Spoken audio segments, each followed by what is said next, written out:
Dzień dobry. Zapraszam do wysłuchania kolejnego odcinka podcastu ze stoickim Spokojem.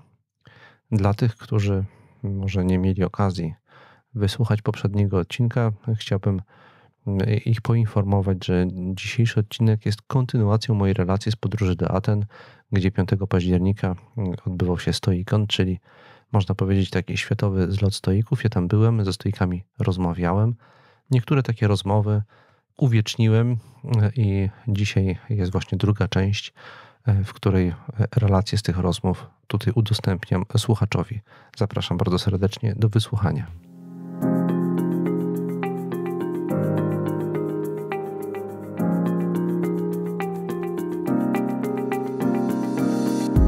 Mamy ograniczony wpływ na to, gdzie i pośród jakich ludzi żyjemy.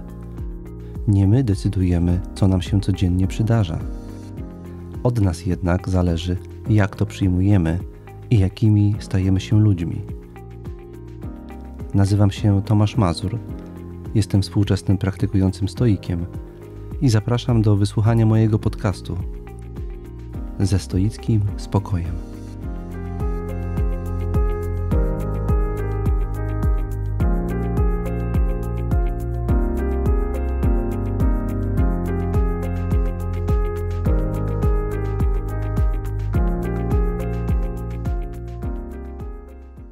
Drugim moim rozmówcą jest wspomniany tu już wcześniej Tom Jarrett. Ja dodam, że ja Toma znałem jeszcze wcześniej. Miałem okazję poznać go podczas mojej analogicznej podróży, podczas której odwiedziłem grupę stoików praktykujących stoicyzm w San Diego. Tam to było w roku 2011. Spotkaliśmy się wtedy w kwietniu z okazji rocznicy urodzin Marka Aureliusza. I tam także to nie miało jeszcze postaci takiej pełnowymiarowej konferencji. Natomiast był tam Tom Jarrett, Amerykanin, który właśnie zaczynał swój projekt, w którym łączył ze sobą dwa podejścia. Z jednej strony właśnie stoicyzm, w tym stoickie techniki, natomiast z drugiej strony metody współczesnej psychologii, w szczególności behawioralnej. Bardzo serdecznie zapraszam do wysłuchania rozmowy z Tomem Jarrettem. Uprzedzam jednocześnie polskiego słuchacza, że ona jest prowadzona w języku angielskim. So I'm here in Athens again, and now I have a great honor and pleasure to have on the other side of the mic American Stoic and soldier at the same time, Major Thomas Jarrett. Correct me if I am wrong. Retired lieutenant colonel. That's okay. So now I have no rank. I'm okay. We do retain the rank in the United States Yes. Army, professional courtesy, but it is. But I am retired. Yes, recently. I was watching your presentation. Yes. On how you use Stoicism as a philosophy and practice to help other soldiers who had some troubles. Can you describe a little bit for Sure. our listener, how does it work? Well, we actually, I developed a program in 2005 called Stoic Resilience Training, SRT, and it was the Army's first resilience training course. Now, of course, resiliency training is primary prevention. So the idea is to prepare for the storm before the storm arrives. And I came up with the idea because I was in Iraq, and I was a mental health officer helping, and I was only one of me in the area I was, and I saw much similarity in the issues of the people that presented to me, and it was my quick opinion that it was not only combat stress, but it was the people that seemed to suffer the most lacked a philosophy to make sense of their suffering. Thomas, they just couldn't, they didn't have a category to put their suffering, and they saw no virtue in their suffering and lacked a method mentally to apply to it, so to speak. So why do you came up with this idea that Stoicism is something that would do the job here? That's a good question. Before I deployed, I had studied with Dr. Albert Ellis, and of course that's the so-called ABC theory of emotion. I was a doctoral fellow, so I knew from personal interviews with Dr. Ellis and spending 2 years with him that he held Stoicism in high regard. And so we had a chance to spend either time with him as our therapist or time with him interviewing him, and I always interviewed him about the Stoicism. And of course I decided to study the original sources. This is all before the war, and the war, of course, is still going in some ways. But what I did is there was a fellow by the name of Lawrence Becker. He wrote a book called A New Stoicism. It was a book that came out, and I called him. I don't know if he's alive now, but I called him, and he gave me 16 sessions training me telephonically. Oh. 16. Okay. And I remember at one point I mentioned something. He says, "Oh, I have to write that down." And it took him a very long time to respond. Lawrence Becker, A New Stoicism, is the book. And he said, "I'm sorry, I write with my feet. I had polio when I was a child. It takes me a long time to write." Wow. And I believe he had gone into his mind, into the citadel of his mind, he had great adversity. And his adversity, I believe, led him down the Stoic path, Professor. Okay. The next question will be kind of personal. Please. Because you brought this issue. Here. We're in Athens. You know? What is the impact of Stoicism in your life? Like, can you describe it a little bit? Yeah. Like, for example, for me, I had us. to change something in my life, and Stoicism was the tool to make this change happen. And I would be completely different person without Stoicism now. So, how it was with you? Well, with me, I think because I was a military kid and I moved almost every year of my life, it was very hard for me to fit in sometimes, and I always felt, and have many still sometimes feel like an outsider. And for me, Stoicism to me had a very, very strong feeling of returning home to something I'd known before. I don't believe in reincarnation, but I sensed that there was something, it fulfilled something in me. It gave me what I needed. I mean, we can talk about what specifically, but, you know, I had spent time studying Eastern religions. I had studied with Buddhism. I had studied Hindu Vedanta. I had at one point been very agnostic. But when I found Stoicism, I felt there was, being a Westerner, you know, Western tradition, it had everything I needed. And not only did it have everything I needed, but it was only fragments of the original writings. And those fragments were so rich, Thomas, that I had the ability to, I just have great admiration for the Greco-Roman Stoics. I really do. What I admire about Stoicism, one of the most important things for me is that it is not only therapy or coaching, if I was to use the modern word, it's a philosophy. It is. That's how and why it makes sense. I need to share with you some of the feeling I had today watching your presentation. Thank you. We'll make it available for your. Okay. Yes, please. And I've seen you presenting 7 years ago. Remember, we met previously in San Diego, California. Squirrel presentation. Yes, it was one of the first versions probably of your presentation, and I can't help noticing that you changed. Like, you're much stronger as a character. Really? Are you still training yourself in Stoicism? And how do you do it? Well, for me, because I was, you know, I'm Catholic, okay, and I want to. You should be full disclosure. I have an interest in the early church fathers and how well educated they were philosophically, and we have a lot of yes, very much so. We have a lot of reason to believe some of the early apostles, like Paul, certainly was more than familiar with Stoicism. Yes, and many early Christian ideas came from the Stoics. Stockdale mentions that. But you ask if I'm continuing to grow. I'm not sure what I could say. I think what you're catching in the lectures, and we talked at the break, was I gave a similar lecture many times. As I told you, I've never given the same lecture twice. Exactly the same. Because there's a certain familiarity, like a leather handbag that's well worn. That's, you know, you mentioned what I liked about Stoicism. If you've ever had a pair of shoes that's well broken in, and it just fits your feet perfectly. You know, that's how Stoicism. It just makes sense.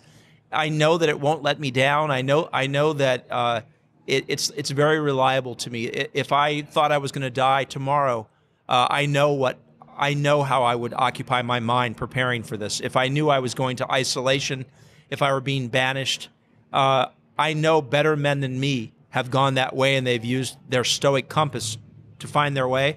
It didn't fail them. It won't fail me. And as I said in my lecture today, 1,000 years from now, somebody will be at a space station or colonize a planet. I guarantee there'll be a discussion group on Stoicism. Marcus Aurelius. Some things are just too classic. Yes, exactly. One last question. Please take your time. I'm enjoying it. During your presentation today, Yes. you mentioned something controversial. Okay. Which I really enjoyed. You mentioned that each psychotherapy is in fact philosophy. Can you explain it? Yes, I will. Yes. I would like to say, and please let's not rush, because you can always edit this out later, but for your listeners, a person came to me once and said, I really want to study psychology. What do you think of this psychopathology book? What do you think about this? And I said, I think you should read Dostoevsky. I think you should read Solzhenitsyn. And they said, no, you didn't hear me. I don't want to be a literature. I said, no, I heard you. And I'm telling you, the human condition, life, death, virtue, struggle, loss, the big issues have been tackled. They'll continue to be tackled, but you don't need to listen to a very narrow bandwidth of a psychologist. You know, for instance, somebody talks about cognitive distortions. Cognitive distortions, standard cognitive therapy, they teach 10 of them. Philosophers know hundreds of them. You know, in other words, how does the mind break under pressure? What thinking errors do we make? What I believe is, and I said it earlier, is what's exciting about where we're going with the military right now is there was an article written about my work in Iraq, and it was called Stoicism as Armor for the Mind. And I think somebody else has taken this term, but I liked it because that sort of training, you know, if you go to the amphibious warfare school, if you go to Command and General Staff College, to think about what's to come prior to it coming, to study the great... Why would we study Thomas? Why would we study tacticians, von Clausewitz, you know, who are very knowledgeable on battle, Sun Tzu, and not study the very people who trained us to deal with adversity with elegance and durability and humility? That it would be like refusing to study strategy that we know is effective. It would be very blind. And I'm glad there's a renaissance of interest in not only things classic, but things that have stood the test of time. It's just a matter of how we research them now. So sorry for talking so long. No, I'm inspired. I'm really and fascinated. I'm drinking a glass of wine. I'm really fascinated. Another question, so we can still going. As long as you like. Do you think that this kind of fashion for Stoicism would really make a change in the world as we know it now? Because what I see around us, that world and people in general are getting to be more and more emotional each year. They are more and more out of control. I have a lot of... They are out of control, I agree. Yes. I have a lot of friends who are psychologists. They tell me the psychological issues amongst younghoods, among teenagers, is getting worse each year. Yes, so, you're right. And at the same time, there is a fashion for Stoicism. How can we live in the world where these two things are happening at the same time? What do you think about the future? Which way this will go? I think that, again, I have to be true. I choose to be true unto myself. When I read the Stoics and when I read Seneca, moral essays, or when I read Epictetus, I know there were. I'm not going to say there's two categories of Stoics, but there are definitely Stoics that there were Greco-Roman moralists, and they made allusions to God, the idea of God, and whether God intervenes directly in men and women's life. But to me, there's the reason I think that there'll be a difference between the way mindfulness goes and the way that Stoicism goes, is because I believe Stoics, I don't know how to say it, but I think they have a very reverent attitude. Reverent. They don't necessarily petition God. Maybe they don't go to Catholic confession. But I know that Stoicism fills, for those people who are brought up with traditional religious paths, who still believe there's something, a divine order to the universe, and there's moral excellence, the very things they might have learned as a child in the Catholic Church. I think Stoicism allows to keep their integrity intact. What I found, and the difference I find with mindfulness, and I don't want to offend your listeners, but first, the term mindfulness has become a very broad term, almost said so much we don't know what it means anymore. But it's kind of a secular religion. It's really being put forth as to be mindful of this and be mindful of that. And I think that when you scratch it deeply enough, you'll find that this term's going to start losing meaning. For me, I think Stoicism will always be a bit of a special niche.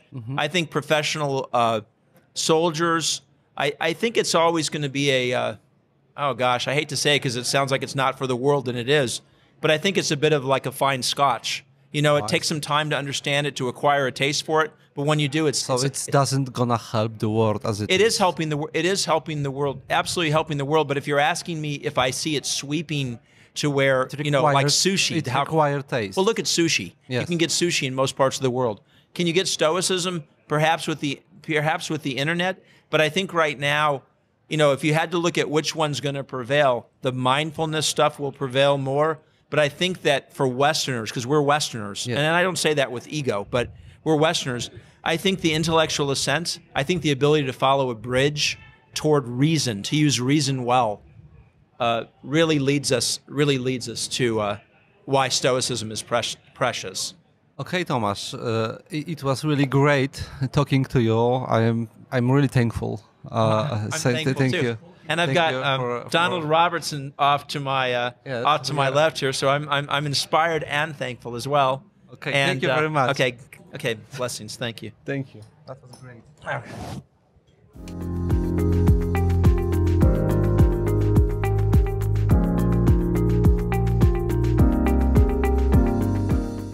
A teraz chciałem zaprosić do wysłuchania drugiej rozmowy, także prowadzonej w języku angielskim. Tym razem miałem ogromny zaszczyt porozmawiać z Donaldem Robertsonem, jednym z głównych inicjatorów Stoiconu, także Stoic Week, który jest praktykującym psychoterapeutą, mieszkającym i pracującym na co dzień w Toronto, gdzie jest bardzo zaangażowany w rozwój ruchu stoickiego. Jest to jedna z tych osób, z którą jak rozmawiałem przy różnych okazjach podczas Stoiconu, biła od niej w tych rozmowach właśnie taka wewnętrzna pewność co do słuszności, trafności stoickiej filozofii. Droga Donalda Robertsona od psychologii do filozofii stoickiej wzięła się z tego, że on w tym wywiadzie o tym mówi, ja tak bardzo krótko tylko zasygnalizuję, on odkrył, jak wiele współczesnych tradycji psychoterapeutycznych czerpie ze stoicyzmu, nie odwołując się do stoicyzmu wprost, i jak bardzo współczesnej psychologii brakuje filozoficznego ugruntowania. Okazuje się, że filozofia stoicka, stoickie rozumienie świata i człowieka stanowi znakomity, wyjątkowy, najlepszy możliwy, jego zdaniem, fundament do praktykowania stoicyzmu. Donald Robertson jest autorem wielu książek poświęconych współczesnej praktyce stoickiej, a zaczął od bardzo głośnej książki, w której zestawia stoicyzm z psychologią kognitywno-behawioralną. Bardzo serdecznie zapraszam do wysłuchania wywiadu z nim. Maybe I will start with introducing myself because we didn't meet before. My name is Tomasz Mazur again. I started my endeavor with Stoicism many years ago. I had some personal and emotional struggles coming through, and then I turned into Stoicism. turned to Stoicism, which was easy for me because I was philosophy lecturer Oh, cool. at the Warsaw University. Piotr is my student. Oh, really? Cool. So this is how he became Stoic. Uh-huh. And step by step, I Uh-huh. changed from being just academic lecturer Right. into preaching Stoicism, Yeah. kind of, because of some personal issues, or at the same time because of this I lost the word I wanted to say. I was just curious. Curiosity. Is Yeah. it possible, contemporary, to build Stoic community Yeah. as it was in ancient times? Yeah. So 10 years ago, I started a Center for Stoic Practice Uh-huh. in Warsaw, and together with Michał, since 3 years we have this project. It is a website called Stoic Way. We are providing people with online Stoic course, which consists of 6 basic steps. It is, according to me, full Stoic curriculum. It is in Polish only, unfortunate, but we are planning to translate it later into English. So this is me. I know your books. Also, it is the part of my Stoic education. It was phenomenal for me to learn that Stoicism and contemporary psychotherapy go hand to hand. It was really very important for me to find, because there was these issues and these questions. So maybe this will be the first question I will ask you, that Stoic philosophy is to certain extent against contemporary knowledge about human psychology, in terms, for example, of subconscious and stuff like that. So, what is your opinion about Stoicism being not adaptable to contemporary psychology? Do you agree or not? I totally disagree. Like, Stoicism was way ahead of its time, way ahead of its time. I'll tell you something that really still baffles me. And that's, one of my main interests when I started out after finishing university was the history of psychotherapy. And I could never really quite understand how Freudian psychoanalysis became so popular for such a long time. And then we had the cognitive revolution in psychology and psychotherapy in the 1950s, 1960s, 1970s, and the advent of modern evidence-based psychotherapy that predominantly is based on a cognitive or cognitive behavioral model of emotion. But before that, for half a century or so, Freudian psychoanalysis and its derivatives dominated psychotherapy, and now that's seen as kind of like a historical curiosity. It doesn't have much currency in the modern field of evidence-based practice in psychotherapy. Freud's approach wasn't very effective, and it's baffling that we had many of the insights 2 or even 2,300 years ago in Stoic philosophy, that people came across similar insights intuitively that cognitive psychotherapists then discovered in their clinical research. And yet the early 20th century psychotherapists like Freud didn't have those insights. How could they have been so wrong in their understanding of human psychology when the Stoics and people like them were able to figure a lot of this stuff out on their own 2,500 years ago? Freud, like the Stoics, didn't have access to, didn't do any scientific research. He didn't test any of his theories. He was just speculating. But his speculations, in my opinion, are astronomically inferior to the speculations of the ancient Stoics, because they hit it on the head. Like they identified some key concepts and practices that were then validated by researchers in the modern field of cognitive behavioral psychotherapy. I have some hypotheses. I'm not sure if you will agree about why Freud became so popular. I think this is because of romanticism and some stereotypes very popular in our culture, that emotions are something that we cannot control. Yeah. This is very popular, still very popular, that you are at mercy of your emotional states. Yeah. You're just like a passenger of your life. And this is very popular. It was very popular. Yeah. Like you cannot do anything with your anger, with your falling in love and stuff like that. This is how the mass popular culture is built on. Yeah, yeah. Like people like to indulge that kind of passive mentality in some ways. And Freud himself, I think even in some levels, Freud even recognized that he was encouraging a slightly passive and in some respects kind of toxic attitude. He said himself that he understood the role of the client in psychoanalysis to be similar to that of someone who's adopting a depressive worldview. And actually now there's good reason to believe that psychoanalytic therapy runs the risk of encouraging certain cognitive styles, such as what we call the ruminative style, that are particularly associated with clinical depression.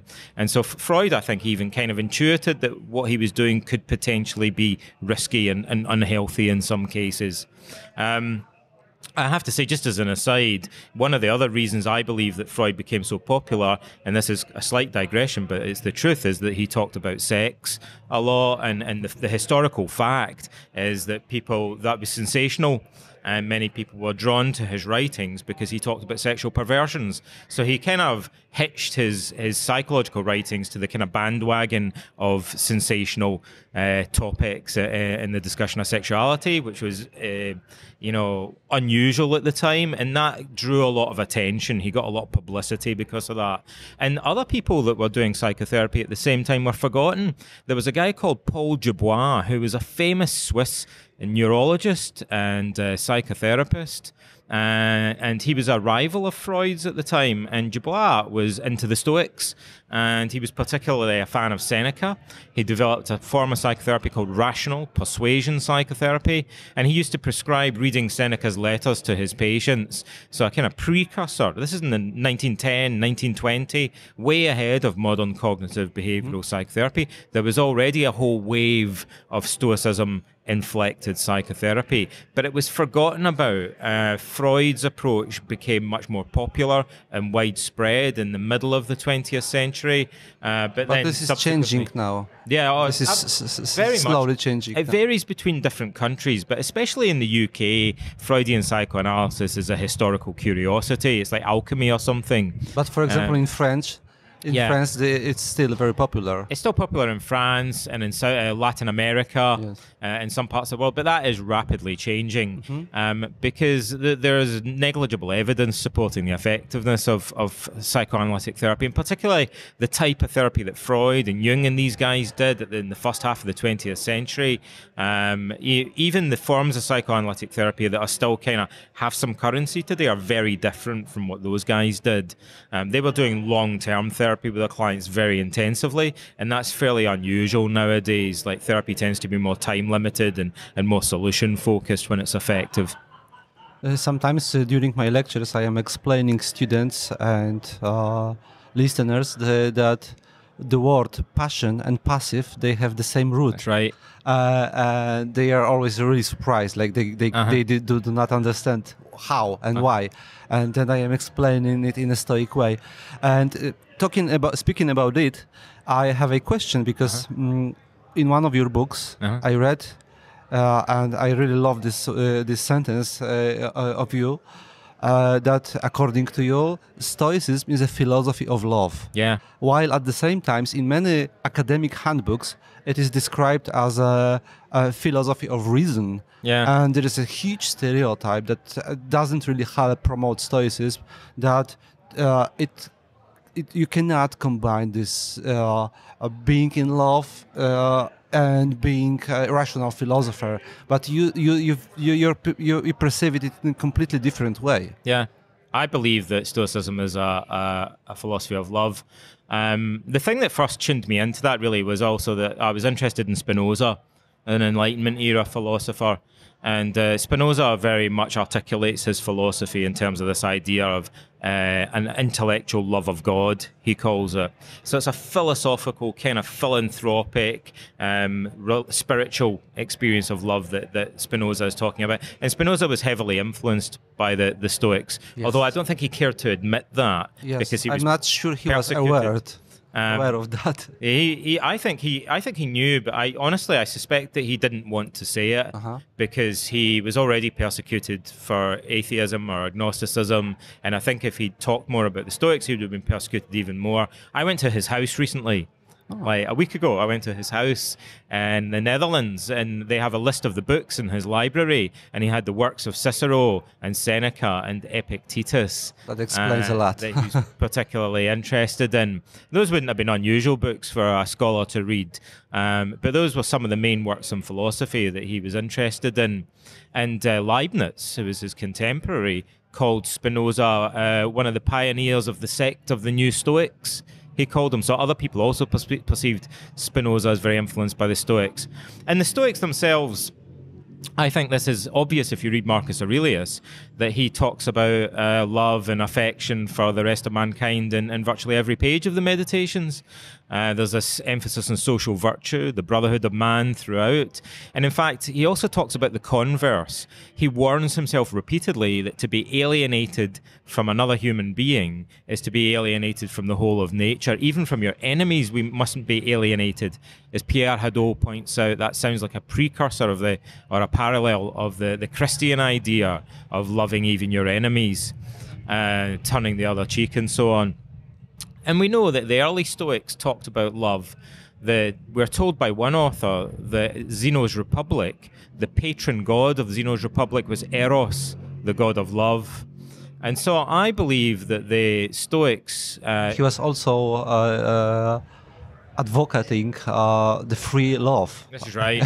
Yeah, well, also he said there should be no such thing as adultery. Yes. And that anyone could have sex with anyone as long as they consented, and that, that there shouldn't be a law against it. Yeah, he's preaching free love in a sense, yeah. And I think the Stoics have this idea of natural affection, philostorgia, and that we should develop that. They think it's rooted in the natural affection we instinctively have for our offspring and our partners, and that this feeling of affection towards our blood kin should, in the case of the wise man, be extended to people who are his kin in terms of their shared ability to reason. So the Stoics thought that animals have an attachment to their blood relatives, but human beings recognize a kinship with the whole of mankind because we're all capable of reason. And the brotherhood of man.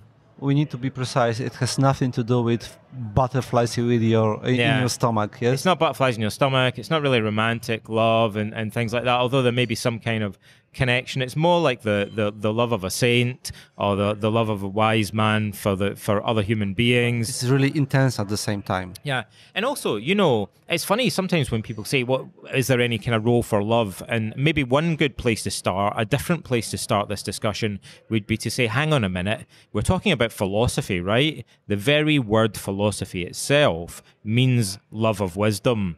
Like, it refers to the love of wisdom. And the Stoics, I believe, took that very seriously. Wisdom is the basis of the virtues of arete. Arete is fundamentally a form of moral wisdom for the Stoics. And I believe that the Stoics thought the wise man loves wisdom and loves virtue. And he loves it in himself. And he also loves the signs of virtue and wisdom in other people. And he loves even the potential, the seeds of virtue that he perceives in other human beings. Sometimes explaining what the philosophy is about, I am changing these words and I'm saying this is the wisdom of love. At the same time. Yeah. Yes. It's a love that's channeled through wisdom. Yes, exactly. Spinoza calls it an intellectual love. But also the Stoics were religious, most of them, in a sense, or spiritual. They worshipped Zeus, or they believed in Zeus. And so, of course, the Stoics would say that they love Zeus. Like, they love nature as a whole. They love what's sacred in the universe. And they see that as also exemplifying virtue. Like Zeus, is wise and virtuous, perfectly so. Basically, attachment is our way of living. Yes, so we need just to take care of this attachment. Yeah, we should be attached to the most important, the genuinely important thing in life, rather than to superficial or trivial things. A little bit like Plato in the Symposium, it's a kind of higher love, a spiritual love, a love for what's genuinely good in other people, which would be virtue. Essentially, it's the love of virtue, the love of wisdom that the Stoics are talking about. And that acts also as a bond that unites us to other human beings, because all human beings, insofar as they're capable of reason at all, have the seeds of wisdom and virtue implanted within them by nature. I couldn't help myself with asking you this philosophical question because I was waiting so long to meet you finally. But we are here sitting at the table in Athens during this phenomenal event that you organized, Stoicon. So maybe you will tell us a little bit how it came to your mind to organize the first Stoicon, and what do you think about this one, and what do you think about the next one? Gosh, I can't remember how we organized the first one. I mean, I've told the story a few times about how the whole thing got started. I wrote a book listing all the similarities between ancient Stoic literature and modern cognitive behavioral therapy. And I listed about 18 different psychological techniques that I could identify in the Stoic writings, and most of them were similar. I was looking for parallels with techniques in modern psychotherapy, and most of them had some kind of parallel. But one of my favorite techniques didn't really have an obvious parallel, not a common one anyway. And it's one of the techniques that people are most interested in and find most attractive and appealing. And Pierre Hadot called it the view from above. And I thought, this is a standout technique. You can't miss it in the Meditations of Marcus Aurelius. It's a simple, it's an obvious, it's a mind-bending concept. It has this kind of intrinsic appeal to it. It's mystical and it's psychological. And Hadot thought it was very important. And I thought, for the life of me, I can't really see a common parallel in modern psychotherapy. And I thought that was really strange. And I thought, is there a reason why we've forgotten about this and we don't really do it anymore? So luckily, my job at the time was I ran a training school for psychotherapists, and I was a clinical supervisor, and I gave a lot of talks at conferences, but funnily enough, back then it was all psychotherapy conferences. And so I was talking to hundreds of psychotherapists, and I'd say, you know, there's this thing in Stoic philosophy. You guys might be interested. It's called the view from above. And they would immediately go, yeah. There's something about it. They can recognize that, of course, if you imagine looking at the world from high above, you could write the instructions for that technique on the back of a business card. It's so simple. It obviously does something dramatic to your psychological state when you do it. It seems to evoke feelings of emotional equanimity that could be useful. So the strange thing about it, any psychologist or therapist that looks at that technique would immediately go, this looks like it should work. And their initial reaction often is, why aren't we doing this already? It seems odd. It seems like an obvious thing to be doing. You know, other times you might be teaching them a technique and they might think, but does this work? Or it seems complicated, or it has to be sold or justified to them. But the view from above, they immediately understood. They immediately recognized that it has a powerful psychological effect. And they just thought, yeah, it's strange that we're not doing this. So I made a recording of it, which seemed like an easy way to deliver it. It's particularly well suited to being delivered in the form of a recording, although there are many other ways that you could do it. So I could describe for 20 minutes to someone the experience of floating up in the air and looking at the world from high above. Or I might just draw a circle on a piece of paper and put a dot in it and say, just imagine that you're the dot and the circle represents the whole of space and time. So you can do the view from above in a simple way or a complicated way. You can focus on time, you can focus on space. There's a number of different ways of doing the same exercise. The same concept can take a number of different forms. So I put that recording online, just on my blog. That was maybe about 10 years ago. And there were some students in Exeter, and they were trying to live like Galen, Marcus Aurelius' physician, following his health advice for a week. And they stumbled across my recording and they listened to it in a group, and they thought, this is a cool exercise. We could be doing this and testing it out. And they thought, maybe we should live like Marcus Aurelius for a week. And their professor was Christopher Gill, who's here today. professor of ancient thought at Exeter University in England. And he emailed me and a bunch of other people that were writing about Stoicism at the time and said, why don't you guys all come down to Exeter and we'll have a meeting. There's a video of that meeting on YouTube still. And we talked and we all said, yeah, we should be doing stuff. We'll make an online course called Stoic Week. We'll run it every year. At first, maybe 6 people who were students did that exercise. Then a group of like 20 or 100 or so. And last year, 8,000 people did it online. Stoic Week. And there are thousands of people again enrolling on it. This year altogether, I think 20,000 people have done that course since we set it up. And now it's going to become a more and more familiar thing. And doing Stoic Week then led us to think this has momentum. And maybe we had this little workshop with 12 people in Exeter. Maybe we could have a conference with 100 people in London. And it grew and it grew. And now we have Stoicon X events, the spin-off conferences happening in about 8 different cities around the world in different countries as we speak, in Brisbane in Australia, in London. We're having one tomorrow in Athens, in Toronto, in New York, in Milwaukee, in San Francisco. And then we have the annual conference, which we're having here. We have it in a different city. We have had it in Toronto, in New York, in London. And the future, I don't know. Next year, we're talking about, for a change, it might be interesting to have a virtual conference and see if we can get an even bigger group of people to attend a conference that's predominantly streamed online as an experiment to see how that works. So that's a lightning tour of how the modern Stoicism organization got born and how Stoic Week and Stoicon developed. Okay, thank you. That was great. I know you are tired, probably, because so we all need some rest. Thank you very much for this interview. This will definitely help to promote Stoicism in Poland, which is our job, my and Michael. Thank you very much. Cool, it's been a pleasure. Thank you very much.